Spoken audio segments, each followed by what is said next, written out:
Today we'll talk about how can you fix this problem on your Catch Render app. So all you have to do, so you just click here on settings, click on it here. When you just click on settings, it's going to show for you a list like this.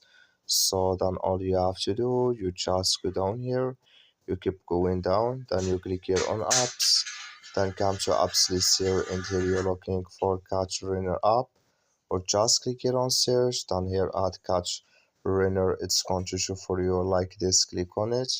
So then it's going to take you to next step here, just click here on first stop, then you click on OK.